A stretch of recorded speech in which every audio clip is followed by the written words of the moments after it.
Leopard Nation domination. Let's go. Welcome everybody to the 4th edition of the Leopard Lair. I'm Rob Roberts with my guest host Mad Mac Aljancic tonight. Glad to be here. I've never had that nickname before, but definitely get a little mad in the classroom once in a great while. A lot to talk about in Leopard Nation this week. Let's start with football. Friday night we ran into the Perry Panthers at home. Yeah, I thought we saw some good things. Unfortunately, I think Perry's size and numbers eventually wore us down the second half as we were 7-7 not late in the first half. Here's Kyle Adamant on the carry, unfortunately gets stuffed. And we saw that a lot all night. I mean, they're big up front and very physical. And they just run that wing tee and teach it from 5th grade on and have success with it. You can stop it, and eventually they're going to break one. Here's a big... I thought the defensive line did a good job, especially in the first half. Their quarterback didn't throw a lot, but he threw the ball well. DeAndre Church, I believe, for Perry, is a really nice runner, one of the leading runners to start count. We kept him in check. Thompson, though, he was kind of the go-to man for him from the halfback position. Yeah, 313 yards total on the ground for Perry. Like you said, we were in the game at halftime, 14-7. Needed a stop on that first possession of the third quarter. I was listening to you and your brother doing the call, and that was the key. Yeah. And unfortunately, they had a 12-play drive. I don't think they threw the ball once. Yeah, they just wing-teed us there. This is a nice run by Ritson Joe, just sticking with his hole there and just breaking off a nice long run. I think it was about 56 yards if my math was right. And it's a 3rd and long situation where he just trusts his line and trusts his blockers and found that seam. It's too bad, too. Leopards lost Riston this weekend to a torn ACL for the season, his second of his career. And it's too bad because he bleeds blue, and this means a lot to him. He's got a huge heart, so definitely a disappointment for all he's poured into the efforts he's poured into the program, but unfortunately it's part of sports. Yeah. He ended up with 77 yards on 10 carries. Yeah. So good effort. Really nice game against a good Federal League team. Thought we ran some nice play action. There's Davion hitting right there. Chase Mueller with a little shake and bake move. Almost takes it to the house. I thought it was really a nice game there for Chase. I thought he really kind of stepped up his game, made big plays. Nice touchdown pass by Davion to Zach Seaman.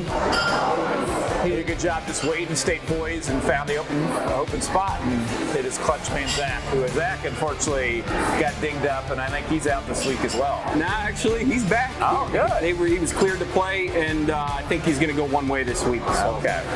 Another big run here. Same with Thompson, who, definitely churned out a lot on that jet sweep, was really hurting us. Nice stop by Davide. When he fills hard, and he had a great game job there, showing off his Troy Polamalu hair there. And one of the few completions of the night. Yep. Connected on the tight end drag. And then he was Church just grinding through. He had, I think, last week against Jackson, or the week before, 283 yards. So he had his moments, but we, for the most part, kept him in check. I think the first half, he was probably under 40 yards. 26 carries for 110 for the game, so that's quite a bit of carry. Good job. I thought we did a good job of keeping it contained. When you got more hats on the ball, that slows down those big runners. I thought we did a good job of pursuing the ball and getting numbers there.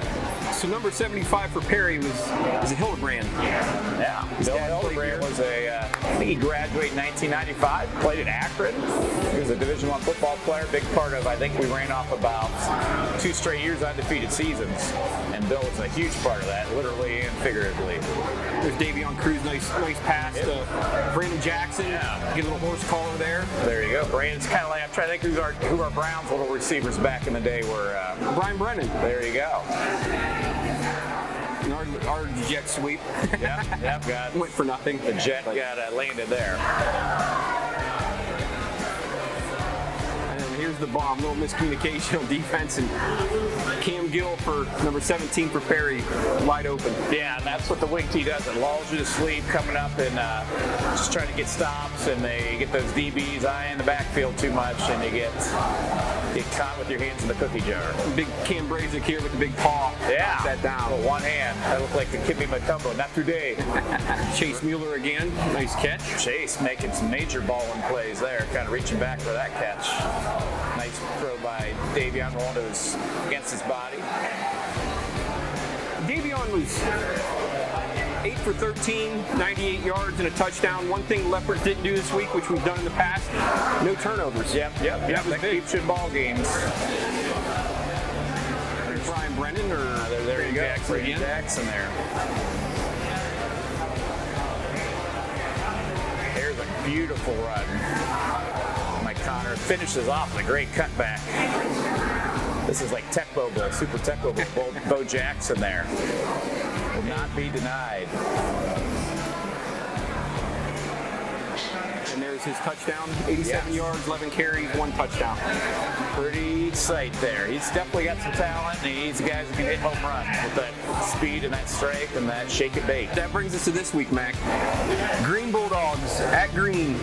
Yeah, obviously we're right now sitting at 0-6. We had some injuries, so we got 2 ways we can face this. The kids can kind of get down and kind of mail it in, but I know these guys, and seeing how they played last week, they're going to come out fighting. Green's been kind of out there after a good start. They've kind of hit a wall. They've hit some injuries, so it's a good opportunity to get back on the winning track. I know the last time we were 0-6 was 1987, which was my junior year, and things were not looking good. We went over to Fawcett Stadium, faced a pretty good Timken team, upset them. They went over 500 that year, and then we came back the next week and played some 6-1 North Canton Hoover team that's ranked top 10 in the state, and we knocked them off. So I think if the Leopards just stick with it, keep playing hard, and trusting each other, trusting the coaching staff, I think good things can happen. I see definitely some growing here, and I think in the offense and the defense, like you said, there's no turnover last week, and I thought we executed pretty well. We just kind of got muscled down in the second half by Perry's strength. Zero penalties as well. So yes. They played a pretty clean game. Yes. With this week with Green, watching film, watching everything, I agree. If we play hard, this is a game they can go and get. And honestly, you knock off or win 3-4 in a row, you climb back into a possible playoff spot. Yeah. So I think it's important to get that first one. I think we've shown we're close. Yeah. And to be honest, every Federal League team's going to come to Louisville thinking, this is our break week. Right. So this is where us as a smaller school needs to come out, smack them right in the mouth to start. And I think good things can happen. Yeah. We have to set the tone right away. Yeah. Well, good luck to the Leopards. We'll come back for some predictions later.